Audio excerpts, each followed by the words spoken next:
Well, Inspector Jamie Tomlinson is with us from the Roads Policing Department. You've got other things you cover, but today I want to talk about that. And Christmas. The campaign's already started. We kind of normally get brought down for a mince pie, but I think the cutbacks have come in. But on a serious note, you're underway. It's the usual thing, of course, Christmas. And, well, over to you. I mean, are you catching people? Are people obeying the obvious advice that you're giving them?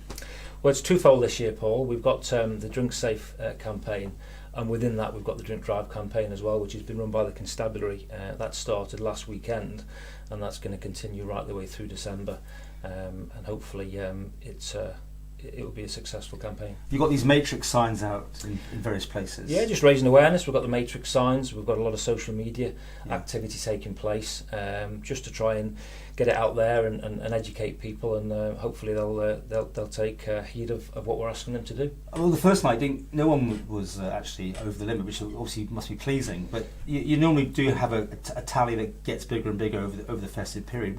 Where were we last year? Do you know off the top of your head? Unfortunately, from a drink drive perspective, we had 23 arrests, which is far too many. Mm-hmm. Obviously, what we're trying to do this year is to ideally it's zero, but unfortunately in the times that we live in, it is inevitable that we are going to arrest people. Indeed, we did on the second night of the campaign starting last weekend. We had to arrest someone for drink driving. They were in court this morning.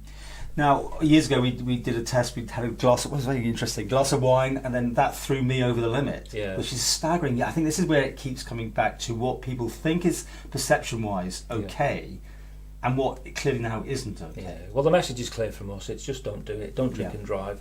Alcohol affects you in many different ways, depending on what you've eaten, your metabolism, all sorts of things. And the best way to avoid any issues behind the wheel is not have any alcohol.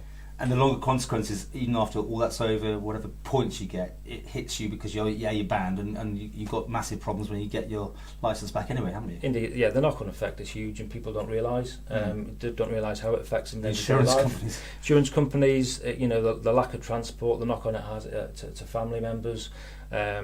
People don't think it through until it happens. So you ask people to take the buses or taxis, but that in itself can also be a bit of a point of problems in the past. Yeah, the message that we're trying to send out really is plan your nights out in conjunction with departments of health, bus vanning, the taxi trade, the licensees. We're asking people to just be sensible, drink responsibly, look after yourselves, and plan your trips. Hence the night owl buses being put on. Obviously taxis are always there 24/7 as well, and obviously what we're trying to do is make sure that people, if they plan, they can get home properly and there won't be any issues. You've been putting a car, one of your police cars, in taxi ranks as a little reminder. I think that's quite clever. Yeah, we're just trying to get the message across that there are alternative means of transport. One of them being a police vehicle, should the need arise. But hopefully, people will use the buses and the taxis, even stay in hotels if they live further out around the island as well. So we're just saying, just plan your nights out. It's a funny old thing, isn't it? At the end of the day, people go out, have a drink, which they're quite entitled to do, and then it passes the point at some point if they go too far. Indeed, absolutely, yeah.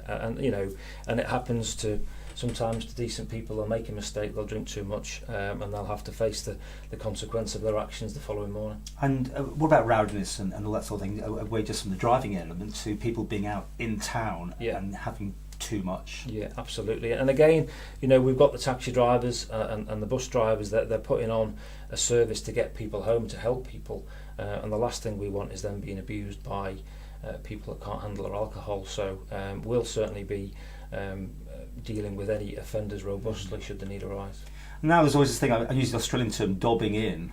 If people are worried about someone, is it just a phone call to the police? Is it a 999? How would and do you want those sort of people? I suppose you do. Well, we certainly do from a drink driving point of view. If anyone has any information about people that are taken to the roads and they've been drinking, then let us know, because it's proven that drink driving is one of the fatal four, and it kills people. So is it 999 though, or is it just a 631212? No, it's a 999. If someone is suspected of drink driving, then we need to know, and we need to stop them as quickly as we can. And you won't be put out your people by having those sort of calls? No, as long as they're genuine calls, we'll react to them absolutely. And the proof is always in the pudding. We'll talk next year and look back at the numbers. But you say 20 something on last year? Yeah, Oh, there were 23 last Last year, year. and obviously we don't want anywhere near that type of number.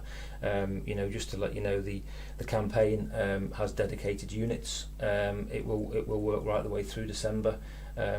Shifts are extended, so officers are working later into the morning. We've got a bigger presence on the roads, higher visibility. We will be educating people through social media, and hopefully we'll be able to get the message across.